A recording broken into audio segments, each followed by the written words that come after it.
That night, my phone buzzed. My bank account showed minus $510,000. A minute later, a message popped up. It said, "Thank you for the 800-acre ranch." I stared at the screen, frozen. That land was my husband's legacy, meant to stay in the family. How did it disappear without my signature or my consent? I called 911, but what came next shook me more than the missing money. That night, I was just about to set the kettle on when my phone buzzed on the counter. I glanced over, expecting a reminder or maybe one of those endless promotional texts, but the alert made my stomach drop. Bank account, minus $510,000. I stared at it, blinking once, twice. It didn't make sense. That account was locked down tighter than my own front door. I hadn't touched it in over a year. It held emergency funds, land tax reserves, and the last bit of what Earl left behind. No one else was supposed to have access. Then came the second blow. A message flashed on the screen.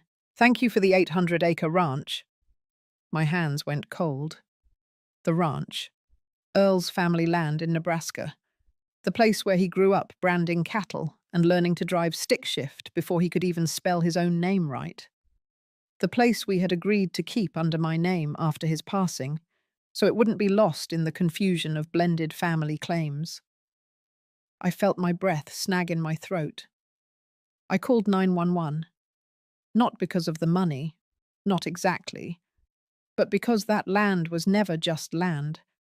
It was the last real thing tying my name to his. And now, it was gone. The dispatcher asked me if I was in danger. I said no, not the kind you can put in handcuffs. She offered to send someone anyway. I declined. Hung up. And just sat there in the dim, yellow kitchen light, the hum of the refrigerator suddenly louder than it had ever been before. What hurt wasn't just the theft. It was knowing someone close had to be involved. Someone who knew the land mattered more than the money. Someone who knew I wouldn't sell, not for any price. My son, Bradley, had been asking about the land for months. Casual at first. Conversations over coffee. "Mum, are you sure you want to keep maintaining that place?" "Mum, wouldn't it be easier if you handed it over now, while you're still around to help us understand the paperwork?" Each time I'd say I wasn't ready. Each time he'd smile, squeeze my hand and say, "Of course, no rush." Now I wondered if those smiles meant anything at all. Later that night, I went into the drawer where I kept old records and keys. I dug through folders. The title deed was gone. Not misplaced. Gone. The next morning, I went down to the bank. The manager, Sandra, who had known me for 15 years, pulled me into her office. She was gentle, but I could see the strain in her jaw. She printed out the authorization form that had released the funds and transferred the title. There was a signature. Mine. But it wasn't mine. The pen strokes were too smooth, the loop on the Y didn't hang right. I pointed it out to Sandra. She nodded, lips tight, and said they'd open an investigation. I left the bank with shaking hands and a silent scream sitting in my chest. At home, I paced. I opened my old notebooks. I checked mail from months ago. I tried to trace the timeline. When was the last time I physically saw that deed? When did Bradley last come by?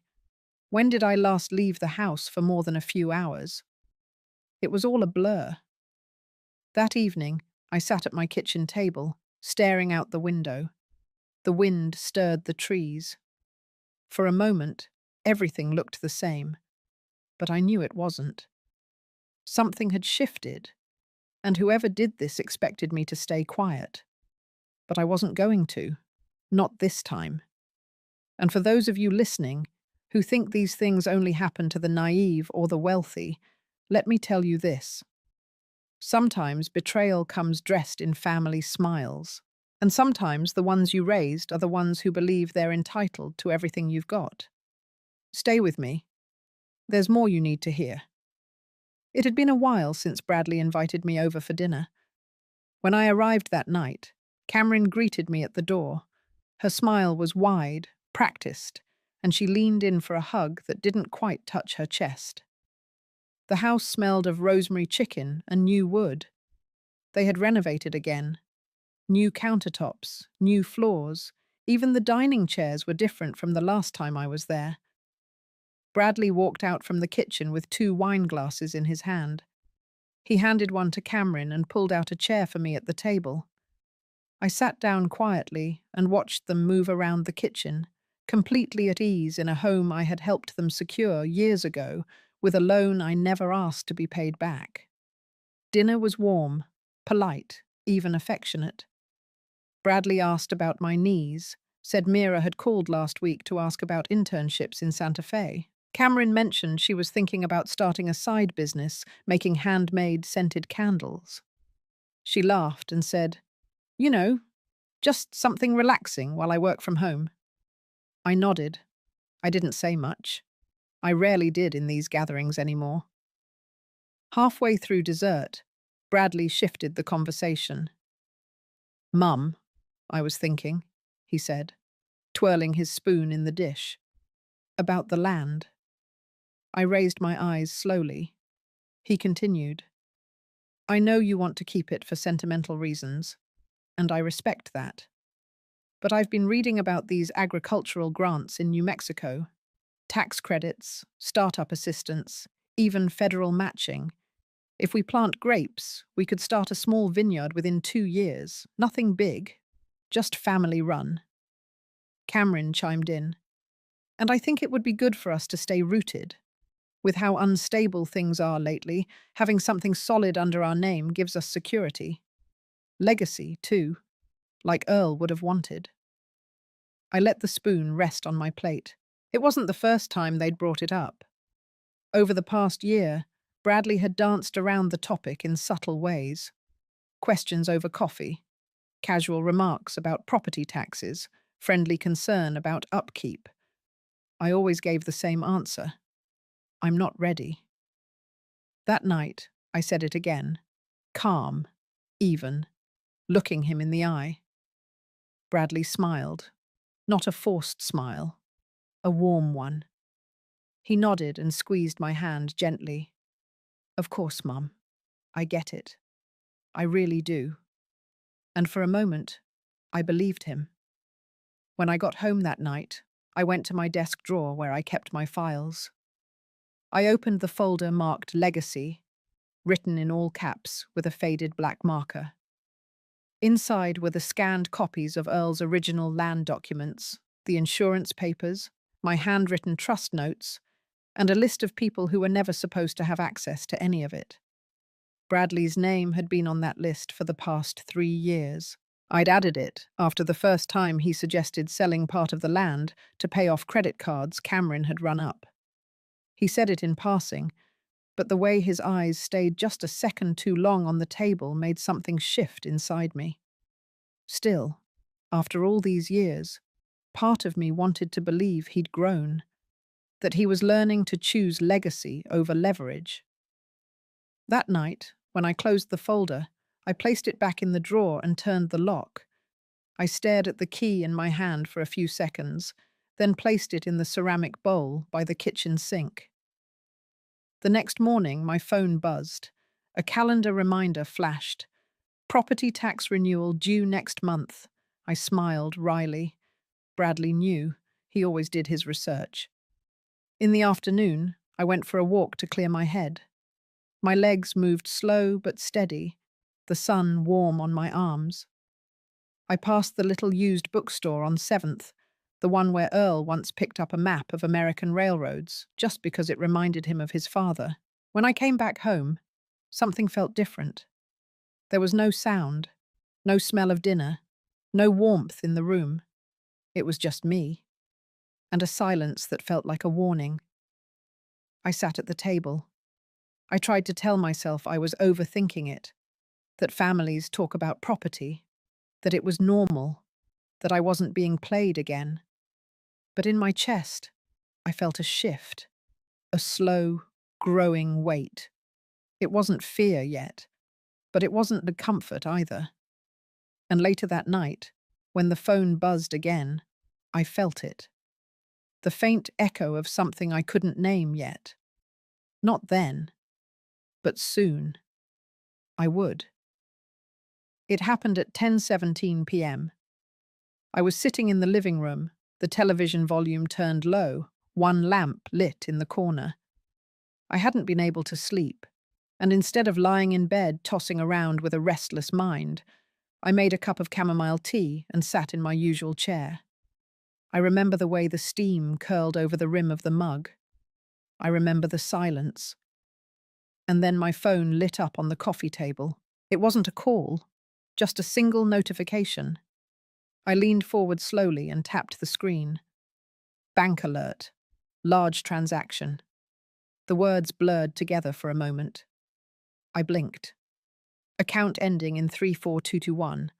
Withdrawal, $510,000. Balance, negative $213. I held the phone in both hands, reading it again and again. At first, my brain refused to process it. My breathing slowed. I wasn't panicking. Not yet. I was trying to make sense of what I was seeing. Then the second notification arrived. A message. Short. No punctuation. No name. Thank you for the 800-acre ranch. My throat went dry. I stood up without realizing it. My tea sloshed over the rim and onto my hand. I didn't even feel the heat. I walked to the kitchen, phone still clutched tight, opened the drawer with shaking fingers, and reached for the folder labeled Legacy. It wasn't there. The drawer was still locked, the key still in the bowl. No signs of forced entry, but the folder was missing. I opened the adjacent cabinet, checked behind the cookbooks, pulled out every envelope and paperclip. Nothing. I moved to the living room, unzipped the cushion I sometimes used to hide spare documents. Still nothing. The folder wasn't just gone, it had been taken, and not just by anyone. It had to be someone who knew where I kept it, someone who had been in this house, someone I trusted enough to leave alone in this room. My hands trembled as I sat down again, the silence pressing hard around me. My mind raced through faces. There weren't many. I lived a quiet life, didn't host, didn't mingle. But Bradley had come by 3 weeks ago to help set up my new printer. Cameron had stayed in the car. She said she had work emails to finish. He'd been in the house for 2 hours, alone in this very room, while I'd taken a call from Mira in the bedroom. That was the only time. I opened my contacts and tapped Gwen's name. She answered on the second ring. Her voice was alert, even though it was late. I told her, flat, no emotion, just the facts. The money's gone, $500,000. The ranch, too. I just got a message. The file's missing. There was a pause on the other end. Then, calm but firm, she said she'd be at my place in 20 minutes. While I waited, I went to the desk in the corner of the living room, opened the bottom drawer, pulled out a tiny black box with a USB drive inside. I plugged it into my laptop. 2 years ago, Gwen had warned me about scenarios like this. She said, Yvonne, you need to think like an auditor again, not like a mother. I didn't want to believe that advice would ever be necessary, but I had listened. I'd made digital backups of every deed, every trust document, every signed statement from Earl, and every copy had a watermark that couldn't be removed without access to a private password, a password only Gwen and I shared. When Gwen arrived, she looked tired but sharp. She wore a coat over sweatpants, her hair pulled back in a bun, eyes already scanning the room. She didn't ask for tea. She sat beside me on the couch, opened her laptop, and asked for my login to the bank. We looked through the activity. The withdrawal had been made via transfer to an external account. The name listed on the receiving end wasn't Bradley's. It was a Shell LLC, one I didn't recognize. But Gwen did. It had been registered 4 months ago in Nevada. She traced the articles of incorporation, a fake address. But the email contact was linked to Cameron's business license for her candle venture. We stared at each other for a long moment. So it wasn't just Bradley. Cameron was the architect. The documents weren't stolen and forged in desperation. This had been planned. Quietly, carefully. Built over months. Designed to look like a natural transfer of wealth, just in case anyone ever asked. Gwen kept typing, checking property records. Then she stopped. Her voice was low. The ranch title was officially transferred 4 days ago, filed electronically, with a digital signature. Mine. I stood up slowly and walked to the window. My breath fogged the glass. The lights from the street cast long shadows into my living room. I remembered the night of Bradley's dinner invitation, the way he'd held my hand, the softness in his voice, the warmth in his eyes. All of it felt like smoke now, just a carefully rehearsed illusion. I closed my eyes and leaned my head against the window pane. For a long time, I said nothing. Then I turned back to Gwen.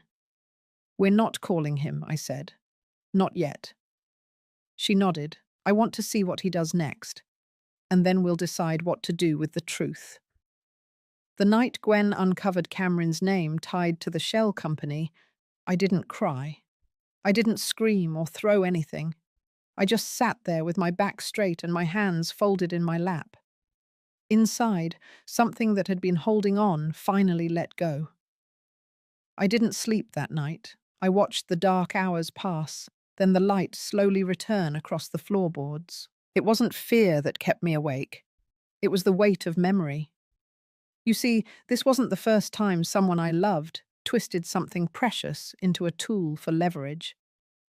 Years ago, after Earl passed, I made the mistake of assuming our son would grieve with me, that we'd both feel the loss as deeply, that we'd take care of what Earl left behind, like a shared promise.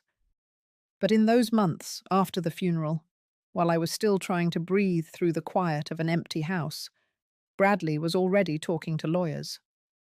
I found out through a clerk at the courthouse that he'd tried to dispute the terms of the will, said it was unfair that the ranch was solely under my name, claimed mental distress, lack of clarity, even suggested that Earl had been coerced.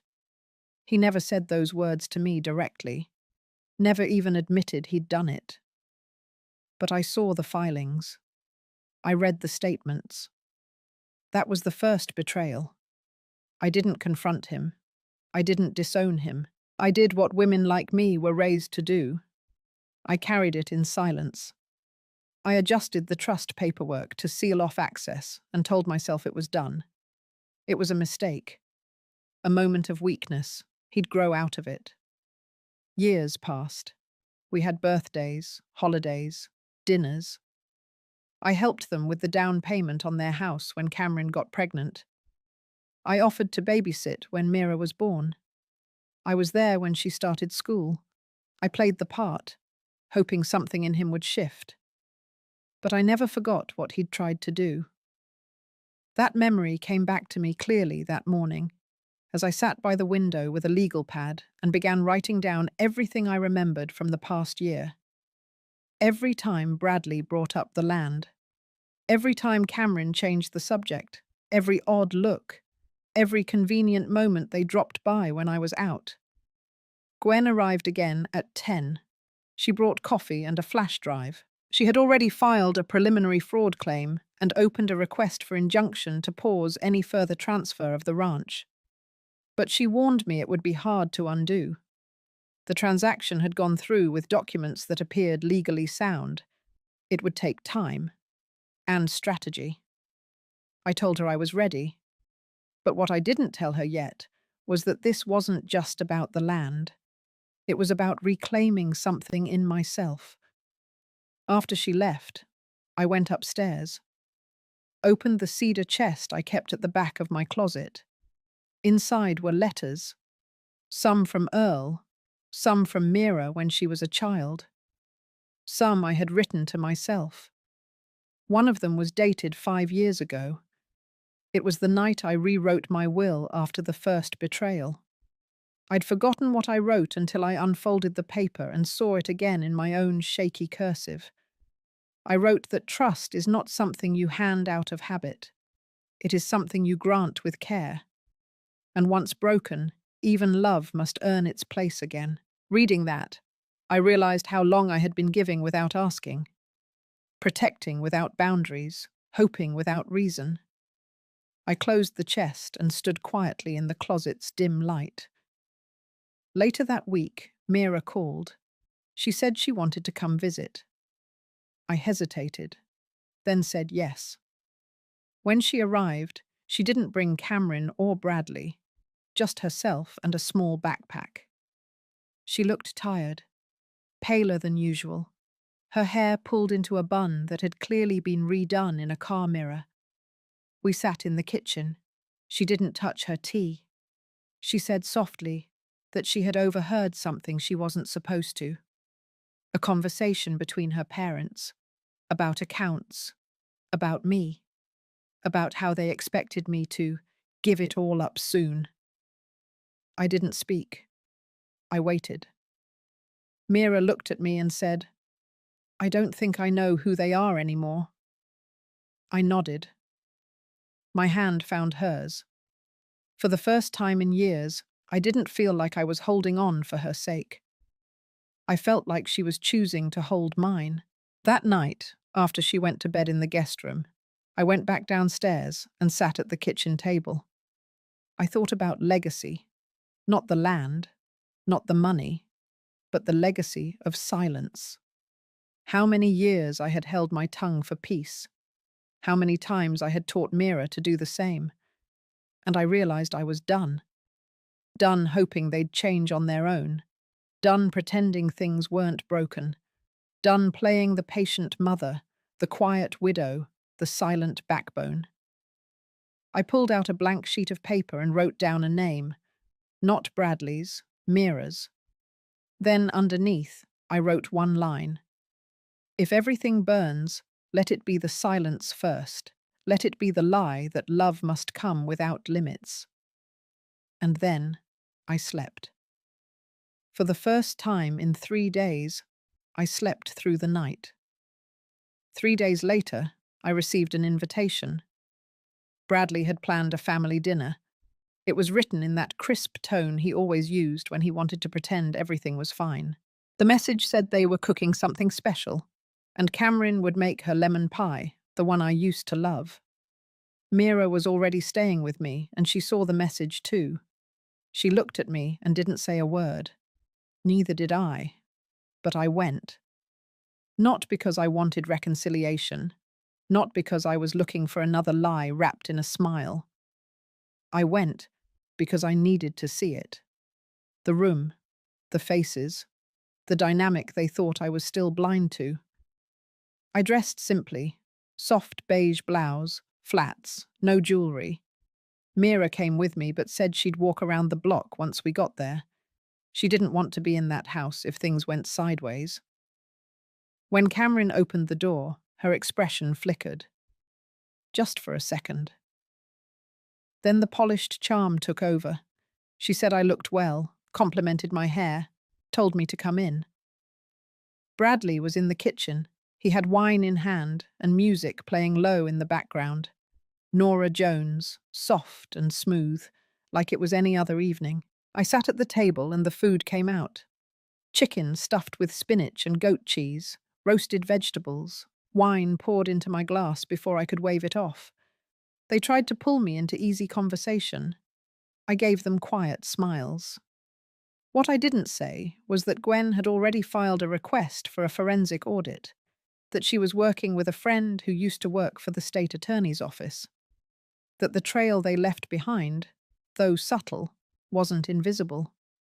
What I didn't say was that the new digital signature system they used had a logging mechanism. Every time a file was opened, accessed, forwarded, timestamps, IP addresses, it was all there, and it all led back to Cameron's device. What I didn't say was that the transfer of funds had been flagged by the bank's internal fraud team, that Sandra had submitted a formal report to their compliance office, that I had sat with her in her glass office just that morning, watching her hands tremble with restrained fury. She had known me too long to stay neutral. Instead, I cut my food into small bites and listened as Bradley talked about how fast the seasons were changing. He said the ranch had already started its fall bloom, the scrub grass turning gold. He said it like it still belonged to us. I let him talk. I let Cameron clear plates and pour more wine. But underneath the table, my hands were clenched. The ache didn't come from betrayal anymore. That part had hardened. It was the performance, the arrogance of pretending I wouldn't notice, that I was too old, too tired, too soft to fight back. After dessert, Bradley said he had something to show me. He pulled out his phone and opened a document. It was a proposal, a vineyard plan, grapevines, irrigation, labor projections. He said they had already met with a consultant who promised big returns in 5 years. All they needed was an investor. He smiled and said, "We were hoping you'd be involved, as the matriarch." I looked at the screen. The plan had a watermark, Cameron's LLC, the same one Gwen had traced. I handed the phone back without a word. Bradley's face stayed pleasant, but his eyes watched me carefully, waiting. Cameron walked in from the kitchen and placed a hand on his shoulder. She smiled too, that tightly drawn smile that never reached her eyes. I stood up, thanked them for dinner, said the pie was good. Bradley walked me to the door. Cameron stayed behind. Just as I was stepping outside, he placed his hand lightly on my back and said, "You've always been the heart of this family." I turned to him, holding his gaze. I said, "Sometimes the heart has to stop beating for the rest of the body to realize it can't survive without it." Then I walked out into the cool night air. Mira was waiting by the car. She didn't speak, just opened the door and let me in. On the ride home, I looked out the window at the streetlights stretching ahead. Something inside me felt quieter now, not calmer, just clearer. Back home, I sat at my desk again. I opened the folder Gwen had updated and read through the latest documents. They had submitted a fraud affidavit, requested an injunction against property development, and triggered a clause in the estate plan that would freeze all legal actions pending review. It wasn't war yet, but it was movement, and I had started it. I knew there would be consequences. Bradley wouldn't stay quiet. Cameron would panic. But I also knew that for the first time in years, I wasn't reacting. I was leading. The next morning I made a list. Names, dates, documents. I was preparing not just for battle, but for rebuilding. Mira came into the kitchen and poured coffee into my cup without asking. She sat across from me, no makeup, sweatshirt hanging off one shoulder. She said, "Whatever comes, I've got you." I looked at her and nodded. What they didn't understand was that I wasn't afraid of losing anymore. I had already lost the illusion of family. What was left now was truth, and I could live with that. By the end of that week, the veneer started to crack. Gwen called early Friday morning. Her voice was sharper than usual, laced with restrained tension. She told me to check my inbox immediately.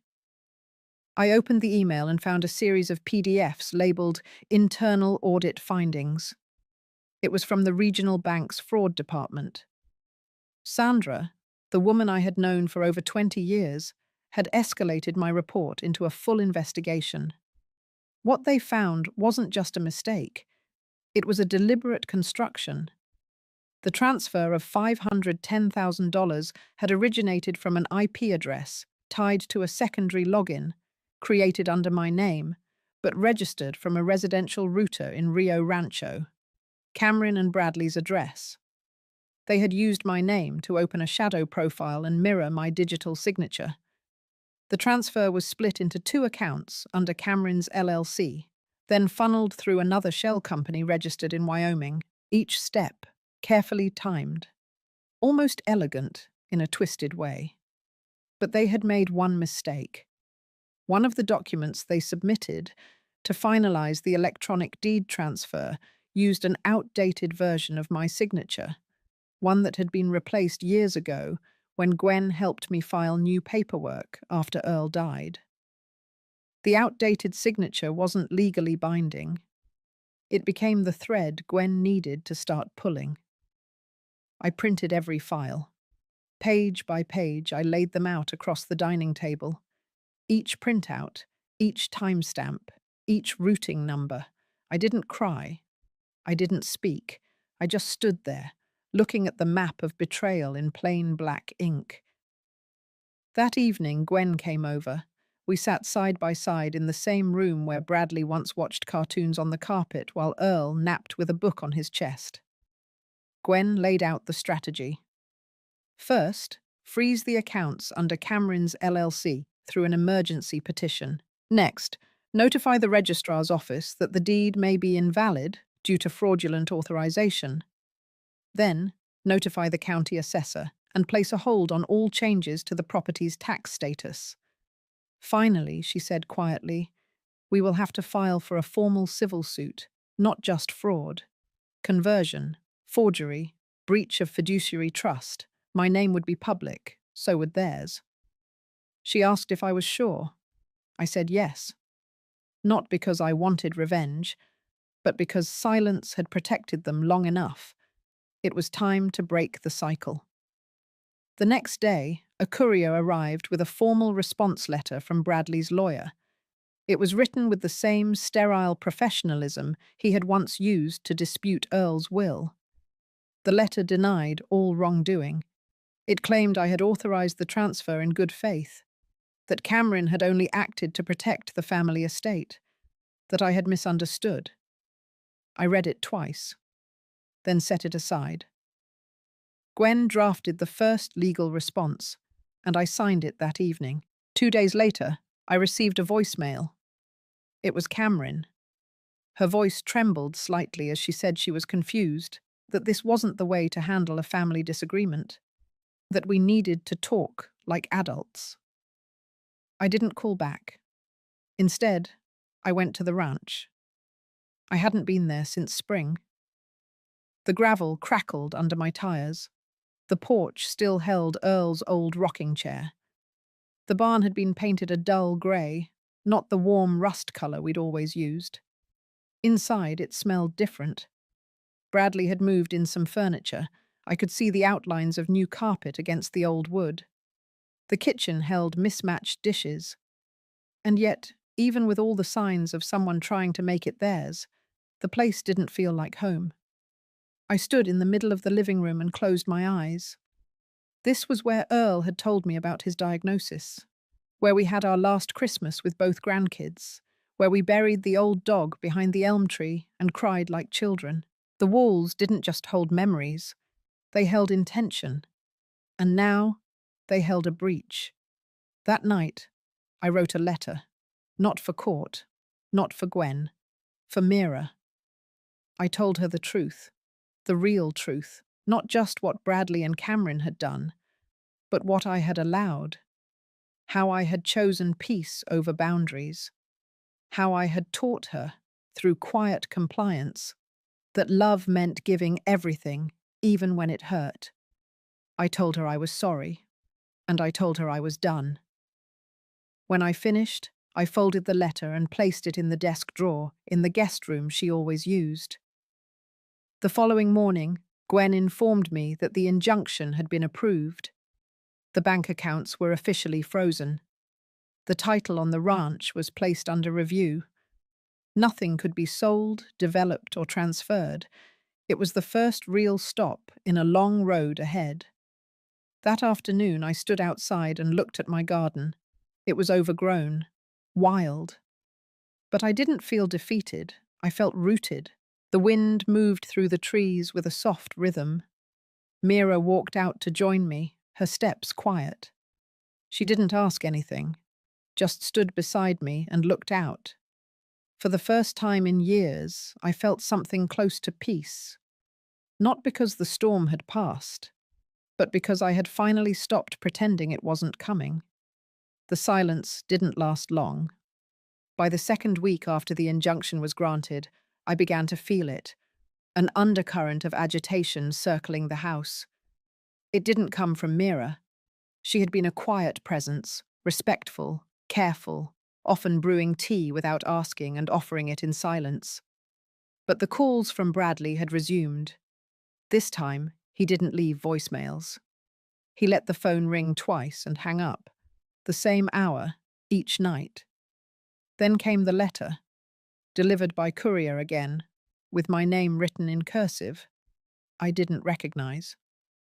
Inside was a single page, handwritten, not by Cameron, not by a lawyer. It was Bradley. He didn't address me as Mom. He simply wrote my name, Yvonne. The letter was an attempt at something resembling apology, but not quite. He said he didn't know the transfer had gone through that way, that he didn't mean for the situation to get so complicated, that Cameron had been the one pushing to expand, to invest, that he had trusted her. He said he missed how things used to be, that Mira didn't answer his calls anymore, that it felt like everything was falling apart. He didn't mention the ranch, or the money. I read it 3 times. I placed it back into the envelope and slid it into the drawer where I kept expired warranties and old tax returns. Then I walked outside. The sun had started its slow descent behind the tree line, casting long shadows across the yard. The air had that early autumn edge, crisp enough to wake something inside you. I sat on the steps of the porch, my sweater pulled tight, and watched the day change. I thought about Earl. I thought about how he would have handled this, whether he would have confronted Bradley head-on, whether he would have warned me not to soften, or whether, like me, he would have hoped, too long, for their character to bloom late. Gwen called just after dark. She had news. The registrar had officially flagged the deed to the ranch as contested.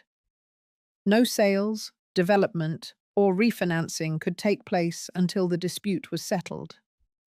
Meanwhile, the LLC linked to Cameron was being reviewed for suspected misuse of inheritance assets. Gwen's contact at the state level had quietly begun an ethics review. Things were moving.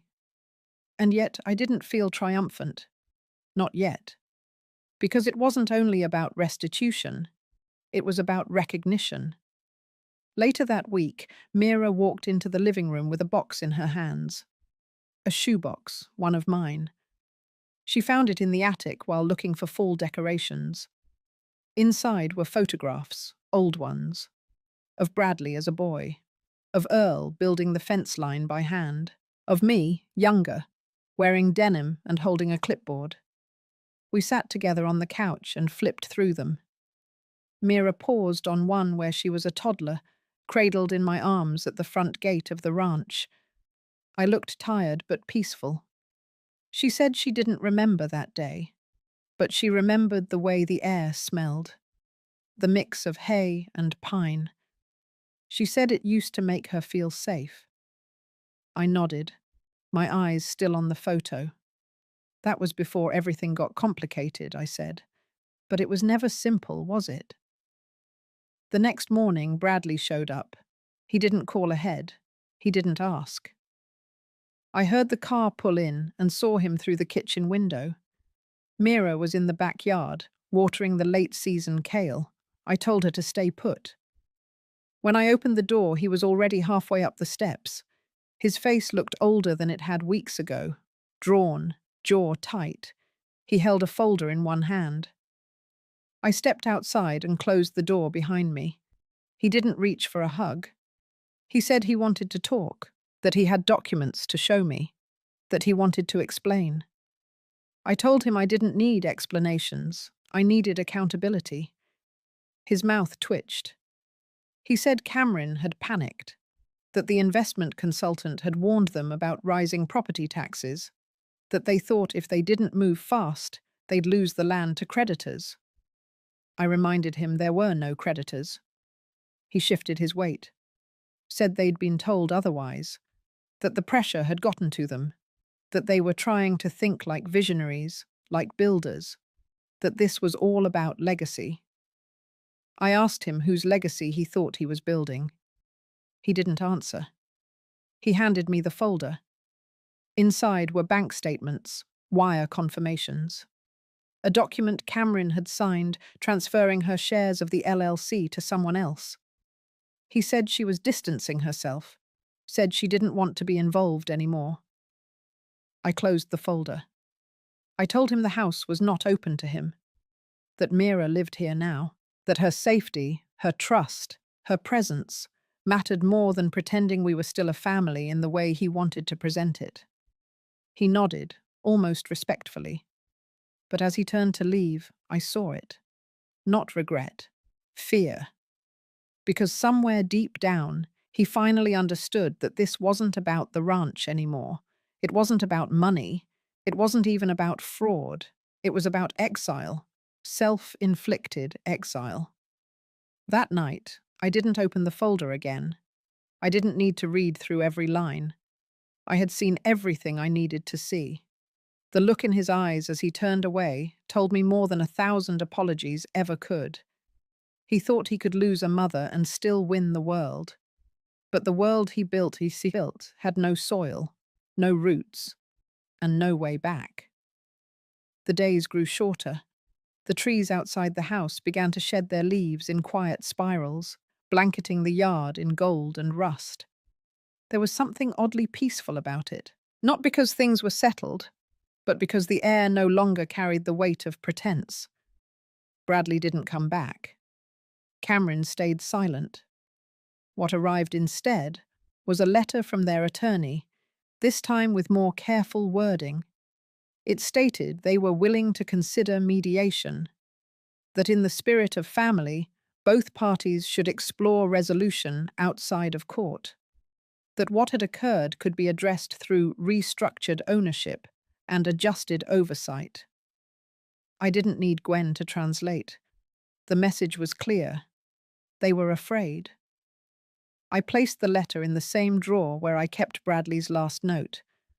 The drawer was beginning to feel like a mausoleum for failed intentions.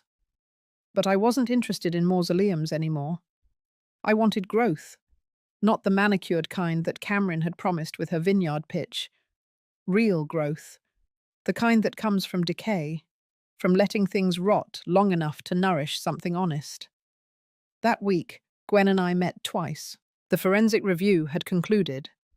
The evidence was strong. The estate planning attorney who had helped me update my trust 5 years ago had submitted a statement verifying my signature records. Combined with the bank's internal report and the county registrar's findings, the fraud case had legs. Legal legs. Solid ones. But Gwen also reminded me of something else. Power is not just in what you can prove, it's in what you choose to do with it. She asked if I wanted to proceed with the civil lawsuit. I told her I needed the weekend. Not to think, to write. So I sat at the kitchen table, the one with the water rings from years of family meals, and began to draft a letter. Not to Gwen, not to the judge, to Bradley. But this time, not out of anger, out of clarity. I didn't start with accusations. I began with memories. The day he lost his first tooth, the time he tried to climb the windmill and scraped half his arm raw, the summer he refused to leave Earl's side in the barn, following him around with a notebook and a pen because he wanted to learn how to run the place. I told him that those memories still lived in me, that no act of greed, no scheme wrapped in spreadsheets could erase them. But I also told him this, that love without respect curdles into obligation, that trust, once taken for granted, doesn't dissolve, it transforms, it becomes distance, it becomes boundaries, it becomes a locked gate with no key.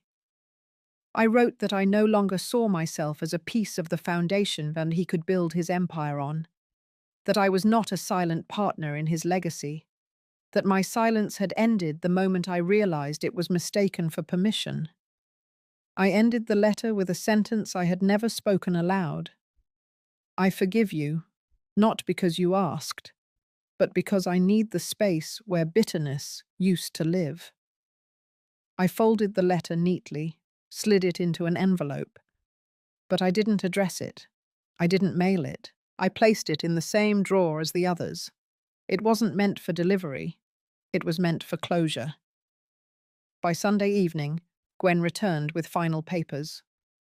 Instead of a traditional lawsuit, we initiated a restricted property trust, transferring control of the ranch into a legal foundation under my direction. That structure would protect the land from being sold or seized, even if Bradley tried to re-enter the picture. He couldn't claim ownership, couldn't apply for loans against it, couldn't even access the property without approval. Mira was named as successor trustee. Her name, inked in legal permanence, stood in contrast to the old stories still echoing around us. That night, she found me in the greenhouse, pruning the rosemary I'd forgotten to replant last year. She didn't say much. She didn't have to. The way she moved beside me, quietly filling the air with presence instead of words, reminded me that legacy isn't just land or money or names on paper. Legacy is memory passed forward without apology. Legacy is healing what others shattered. Legacy is planting something in soil you were told was poisoned and watching it rise anyway. The following morning, we drove back to the ranch, just the two of us. I hadn't stood at the gate since the injunction was finalized. The iron creaked slightly as we opened it. The earth smelled dry but ready for something new. We walked the property line in silence. At one point, Mira stopped to pick up a branch and broke it in two. She handed me one half, kept the other in her hand, and said softly, "Let's mark it here." We placed the halves upright in the soil, one at each end of the north fence. No words, just intention. That evening, I lit the fireplace back home.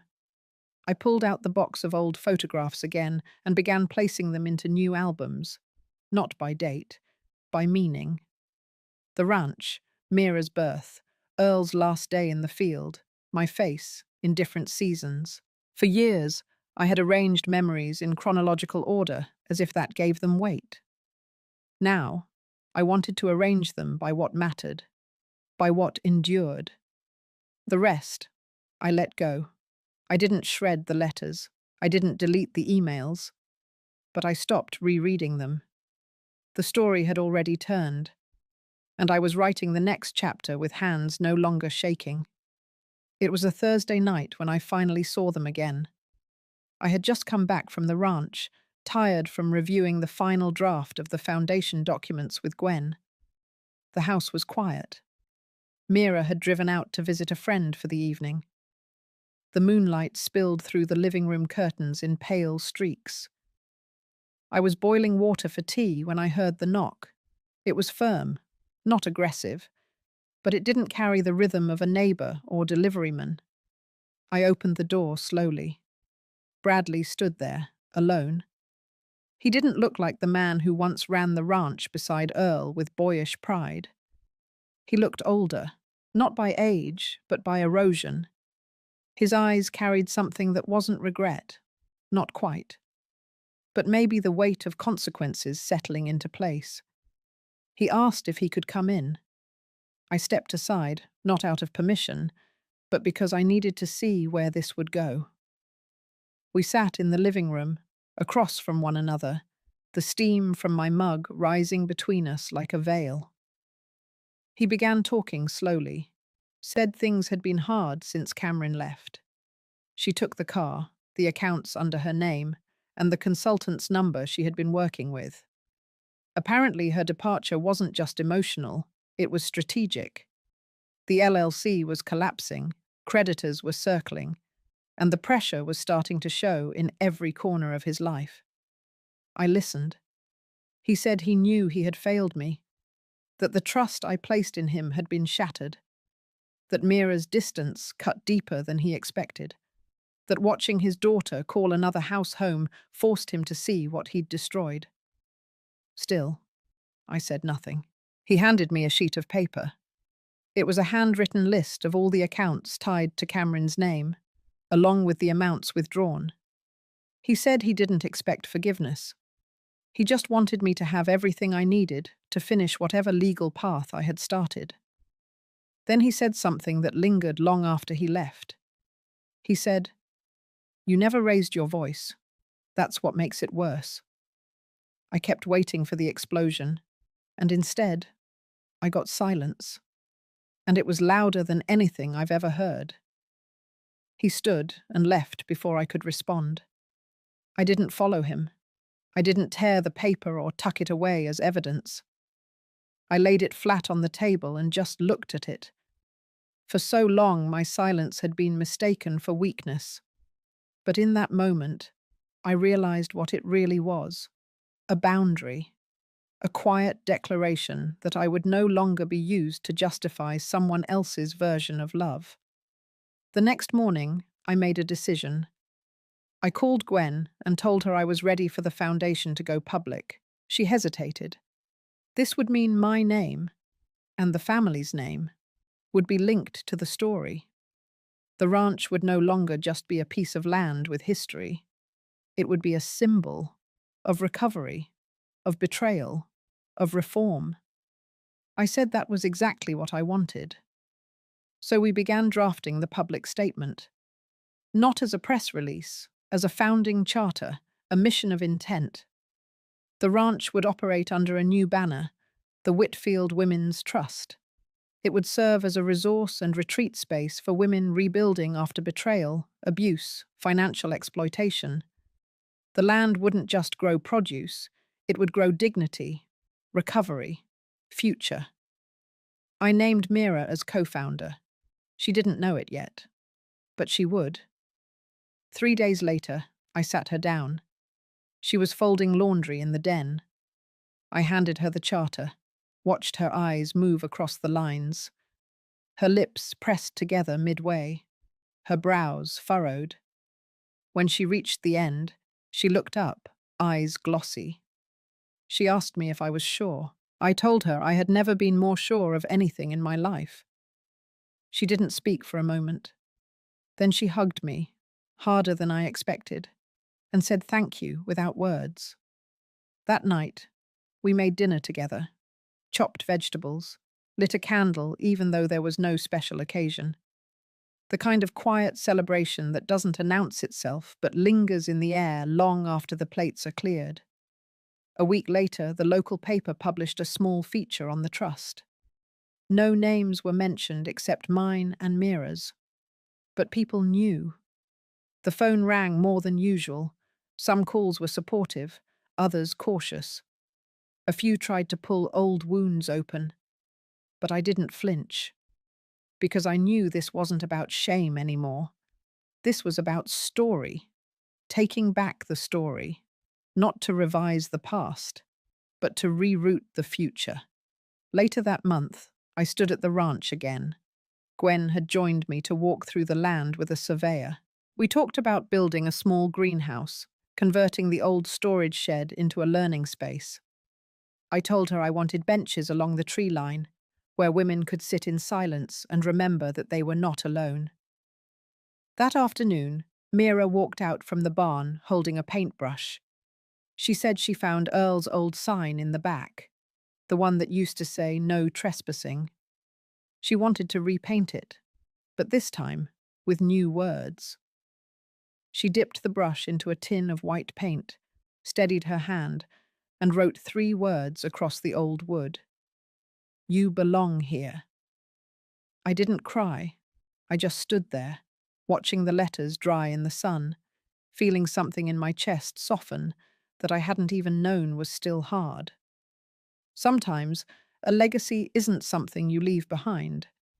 Sometimes it's something you build in the ashes, and you live to walk through it with your head held high. The table had always been too big. It sat in the center of the old dining room, made of thick walnut, heavy enough that it took 3 men to move it when we first bought it. Earl used to joke that we didn't buy the table, we inherited it. For decades, it had hosted birthdays, harvest feasts, school projects, even grief. That table had held every kind of silence known to a family, and now it sat unused. Until I opened the windows one morning and decided to prepare dinner, not just for me and Mira, but for those who had quietly stood with me through this storm. Sandra from the bank, the woman who could have shrugged off my case but didn't. Gwen, of course. Without her, none of this would have been possible. 2 women from the foundation board we had just finalized, both of them survivors of financial abuse and both now helping shape programming for the trust. And Mira. I cooked slowly, not out of nostalgia, but intention. Every vegetable chopped with steady hands, every pot stirred with memory and purpose. The smell filled the house before noon. By the time the first knock came, the sun was sitting low, turning the kitchen walls a faded amber. We gathered at that too big table, and for once it wasn't too big. No one spoke about Bradley, or Cameron, or the lawsuit that was still winding through the courts. We didn't need to. Their absence said everything. We spoke of land, of healing, of what it meant to be believed, even when you've spent your whole life being doubted by people who share your blood. Gwen raised her glass, not to me, but to continuity, to women who endure, to daughters who return, to futures that bloom after frost. The warmth from that evening stayed with me, long after the dishes were done and the chairs pushed back in. The next morning, I went for a walk around the perimeter of the property, alone. I hadn't done that since Earl passed. The ground was damp but not soft. Fall had taken its time this year. The trees still carried streaks of green among the brown. Birds stirred gently overhead, as if aware of something shifting in the air. Near the eastern fence, I found an envelope taped to the old gatepost. There was no name on it. Inside was a note. 2 sentences, written in uneven print. "I'm sorry. I miss her too." It wasn't signed, but I knew the handwriting. It was Bradley's. I folded the note, placed it in my coat pocket, and stood there for a long time.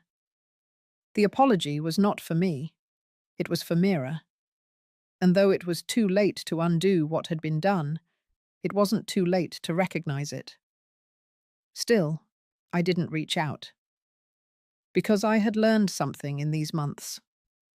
Healing does not require everyone to join you. Sometimes, it simply means you move forward without dragging the weight of others' silence behind you. That afternoon, I sat down with Mira. We finalized the workshop schedule for the trust. She had come up with a new idea, a weekend retreat for women over 60 who had recently experienced estrangement from children or spouses. The goal wasn't therapy, it was community. Quiet, gentle spaces to write, walk, and share meals without explanation. I looked at her while she spoke. Her hands moved like mine used to, her voice steady, her back straight. She didn't seem young anymore, not in the fragile way, but in the kind of strength that only grows after betrayal. I told her to go ahead and schedule it. 2 weeks later, our first group arrived. 7 women. One had lost her retirement savings to her son-in-law's business scheme. Another had been quietly written out of her husband's will after 42 years of marriage. One had been forced into a care home by her daughter, only to escape and start over at 75. They sat at the long table, not to complain, but to breathe, to exist without proving their worth, to look one another in the eye and see reflections instead of failures. We served soup that night, homemade bread, chamomile tea, and for the first time, that table held not just memory, but momentum, the kind of momentum that does not shout. It whispers, it anchors, it reminds. I stepped outside for a moment while they laughed inside. I looked at the stars. No moon that night, just clear sky and wind, and then footsteps behind me. It was Mira. She handed me the old wooden sign from the ranch. She had sanded off the words, said it was time to let it go. I looked down at the bare wood. For the first time, it felt light. We placed it by the fence near the herb garden, not as a warning, as a marker, a reminder of where we had been and how far we had come. The morning started like any other. The fog hung low across the pasture, curling around the tree line like a secret. Mira was already outside, checking the compost barrels. I poured myself a cup of coffee and stood by the window, watching her move with ease, her boots leaving a trail through the dew. There was a calmness to it all. But beneath that calm, I knew the hearing was scheduled for tomorrow. Months of filings, counters, and legal back and forth had led to this moment. Gwen had warned me not to expect fireworks. It was a probate matter, not a courtroom drama. But that didn't mean it lacked weight. The judge would review the full findings: fraudulent signatures, the false LLC ownership structure, Cameron's silent exit, and Bradley's partial cooperation. It would all be laid bare, not for revenge, but for clarity. I sat at the table with Gwen that afternoon to go over the documents one last time. She slid a thick folder across to me and placed a yellow tag on the page titled Reallocation of Estate-Based Holdings. Under that, my name appeared again, this time not just as a trustee, but as a restored legal heir. I ran my hand over the paper. The texture felt familiar and foreign all at once. "You're back where you always belonged," Gwen said. But it didn't feel like going back. It felt like walking forward on land I'd once lost in the fog. That night, Mira made lentil stew. We ate in comfortable silence. After dinner, I stepped outside and walked to the far edge of the property, past the apple trees and toward the fence where Mira had placed the old wooden board, the one we had sanded clean. It stood now without any inscription, and that was the point. It no longer needed words to explain what had changed. It simply marked where something had ended, and something else had begun. I stood there a long while, and when I returned inside, I slept without dreams. The next morning I dressed simply.